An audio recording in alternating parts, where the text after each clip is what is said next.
Now, here is this gospel. It's about a young man who wants to take care of himself. So Jesus tells him a story about someone who has taken pains to also take care of himself, to see that he's well provided for the foreseeable future that is. Now, what was probably surprising is the fact that the young man is obviously not the firstborn, and so the only way he's going to get his inheritance, this is presuming his father has already died, unlike the prodigal son story where the father's still living. So he says, tell my brother to give me my inheritance. Well, the way it went, the brother did not have to dispose of any of the inheritance until he saw that it was proper to do so. You know, so here's somebody coming up saying, I want mine. Give me mine. Give me. Now, this would have been considered to be, first of all, in the prodigal son story, it would have been terribly disrespectful to go to the father and say, give me my share of the inheritance. But it also would have been seen as being very disrespectful to say to the firstborn, give me my share of the inheritance. And then to try to get somebody else in there that's why Jesus says, who appointed me as your judge and arbiter? So then he tells this marvelous story about a person who stores up treasure for themselves, but are not rich in what matters to God. And that is, whether we are rich or poor, a person who stores up treasure for themselves without bothering to grow rich in the things that are important to God has only gained, wealth that can be stolen, moth-eaten, or wasted. As Jesus said one time before, store up for yourselves treasure in heaven, where neither thief where thief does not break in, nor rust or moth destroy. So here he tells this wonderful story. Now, I went to look at some thoughts with regard to this, and there's a Dr. Alice Cullinan, who's a professor of religion at Gardner-Webb University. And although this is a couple years old, she stresses the importance of focusing on God. This is what happens when people grow rich for themselves and not rich in the eyes of God, not rich in the things of heaven. So she stresses the importance of focusing on God rather than just ourselves. She says, for one, she acknowledges that in times of distress, it's always difficult. And she says it is obviously an understatement to say that our world is in great turmoil, pain, and confusion. When that happens, we have a tremendous fear that, we are not going to have what we need. Now, that then isolates us from other people because it puts the focus only on us. That's one reason why I thought it was so wonderful when Father Michael Wolf came and spoke to us at all the masses last weekend. He reminded us there's another world out there, the other Colombia in Bogota, where people are really struggling. And so then it gives us an opportunity to not be focused so much on just what is happening in our world, but focusing on what's happening in the lives of other people. And when we look at the comparison, we count ourselves lucky, fortunate, even wealthy in comparison. Shakespeare said, I am wealthy in my friends, by the way. So there's all kinds of wealth. I remember one family where the children were fighting over an inheritance. And you know what they were fighting over? It wasn't the money. It wasn't the house. They wanted to see who would get the heavy ceramic mixing bowl and who would get the iron skillets. Because those were the things that the mom had used throughout her life with the family. And the things to them, they were more precious than gold. They weren't arguing over who gets the money or the house. It was who should this go to? And of course the idea was somebody who'll use it, who'll appreciate it. And I thought that was a wonderful treasure in that family that they had the eyes to see. So she also says, when we are in a state of trouble, we need to focus on God rather than merely ourselves. Otherwise, we lose perspective. The other thing she says is we must remember that God is completely aware of what is going on. And he promises strength and guidance for his people. She says we need to learn how to listen for his voice and then to do what he says. If we have listened to his voice, or if we decide to do so now, she says we can experience peace in the midst of any storm, personal or global. And she gives us an example that she is comforted and challenged by Psalm 37, verse 3, which says, "Trust in the Lord and do good."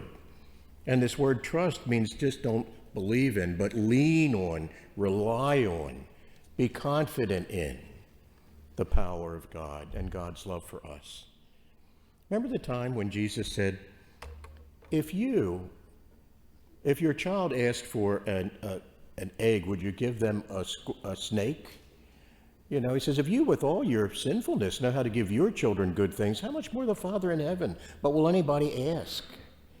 Will there be any faith left on the earth? And he encouraged people to pray, seek God when times of trouble. So the Psalm 37 says, "Trust in the Lord and do good, so shall you dwell in the land and feed surely on his faithfulness, and truly you shall be fed." Truly we shall be fed by the love of God, the trust of God, the confidence in God, the gratitude that comes from knowing that we are loved. And whenever we find ourselves, it seems to me, focusing merely on material things, then we've forgotten the most important thing in the world is we are loved. Be we rich or poor, we are loved. Whether we are in time of distress or joy, we are loved. And there's not one person in this church who is not loved by God. And for the one person that think they're not loved by God, aren't you glad I didn't single you out? You know, there are people who say something like, if I go to church, the roof is going to fall in, you know. I said, I'm there all the time and it never falls in. You should be safe. And there's also is the whole idea that someone says, you know, I don't go to church because hypocrites go there. I said, always room for one more.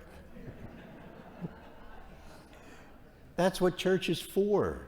It's for people who struggle. It's for people who need God. We don't come to church because we think we're impressing God by showing up. You know, oh God, you must be so glad I'm here. Jesus told a story about that, remember?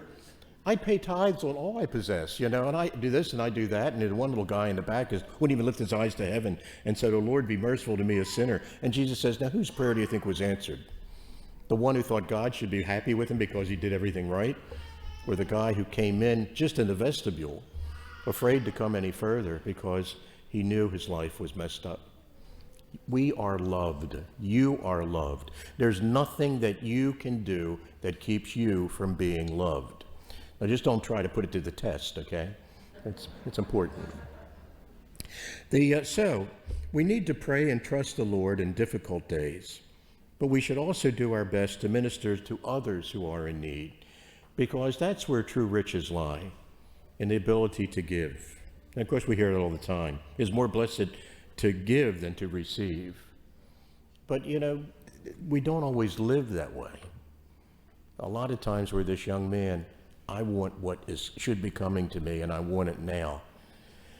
And then what he's done is he's completely isolated himself from the fortunes of the family, from everything the father had built up.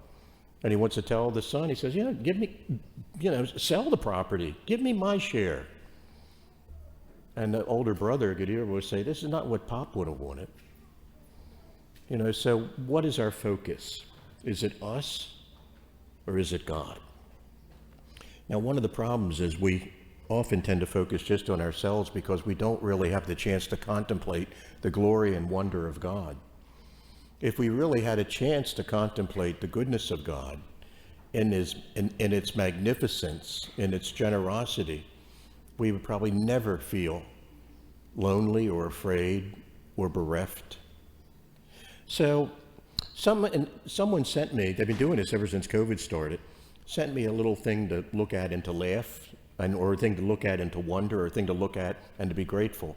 So when we're talking about focusing on God, here's a short video that I'm offering to you today to help us focus on God.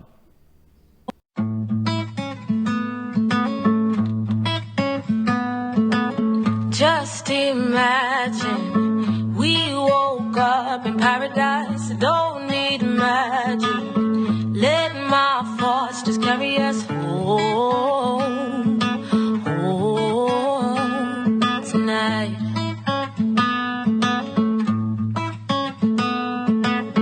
Future's golden, don't let go, don't give it up, just keep holding. Even when you've had enough, I will be your light. When you're low, I'll lead you home, chariot.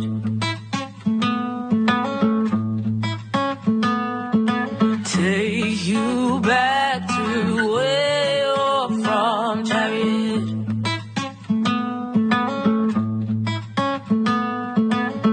One step forward on the road ahead of us. Don't look back, no. You just need a bit of luck. Oh,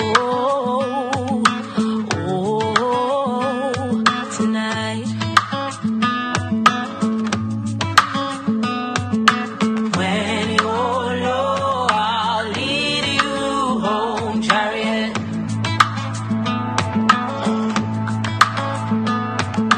Take you back to where you're from, chariot.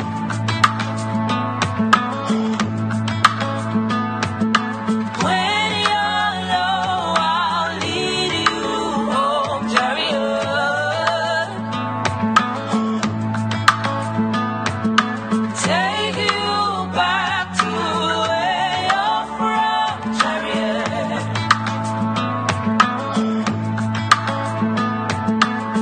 Yeah, yeah, yeah, yeah, yeah, yeah, yeah, yeah, yeah, yeah, yeah, yeah, yeah, yeah, yeah, yeah.